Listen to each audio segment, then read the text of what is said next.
क्या आप जानते हैं कि पांडु पुत्रों ने अपने ही पिता का मांस खाया था, लेकिन उन्हें ऐसा करने की जरूरत क्यों पड़ी?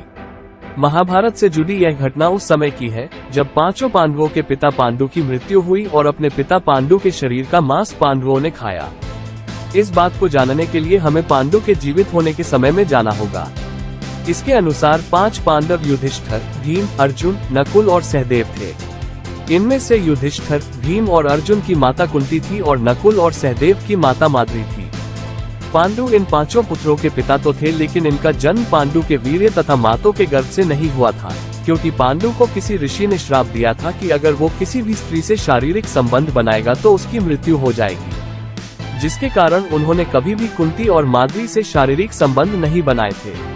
इसी कारण पांडु के निवेदन पर पांडवों की दोनों माताओं, माता कुंती और माद्री ने भगवान का आह्वान करके प्राप्त किए थे। जब पांडु की मृत्यु हुई तो उसके मृत शरीर का मांस पांचों भाइयों ने मिलकर खाया था। इसके पीछे का कारण पांडु की अपनी ही इच्छा का होना था।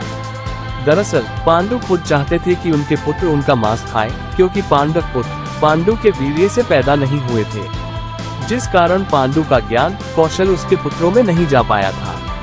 इसी कारण से पांडु ने अपनी मृत्यु से पूर्व ऐसा वरदान मांगा था कि उसके बच्चे उसकी मृत्यु के पश्चात उसके शरीर का मांस मिल बांटकर खाएं, जिससे उसका ज्ञान बच्चों में स्थानांतरित हो जाए। पहली मान्यता के अनुसार पांचों भाइयों ने अपने पिता पांडु का मांस मिल बांटकर खाया था, लेकिन सबसे ज्यादा मांस सहदेव ने खाया था। जबकि दूसरी मान्यता के अनुसार सिर्फ सहदेव ने पिता की इच्छा का पालन करते हुए उनके मस्तिष्क के 3 हिस्से खाए। पहले टुकड़े को खाते ही सहदेव को इतिहास का ज्ञान हुआ, दूसरे टुकड़े को खाने पर वर्तमान का और तीसरे टुकड़े को खाते ही भविष्य का ज्ञान हो गया। यही कारण था कि सहदेव अपने सभी भाइयों में सबसे अधिक ज्ञानी था। साथ ही भविष्य में होने वाली घटनाओं को भी देख लेने की शक्ति मिल गई थी। भविष्य में होने वाली घटनाओं को भी देख लेने की शक्ति के कारण सहदेव ने महाभारत का युद्ध देख लिया था। श्री कृष्ण को डर था कि सहदेव किसी और से यह राज न बता दे, इसलिए श्री कृष्ण ने सहदेव को ये श्राप दे दिया कि अगर वो किसी से यह बात बोलेगा तो उसकी मृत्यु हो जाएगी। इसी कारण उसने किसी को ये बात नहीं बताई थी।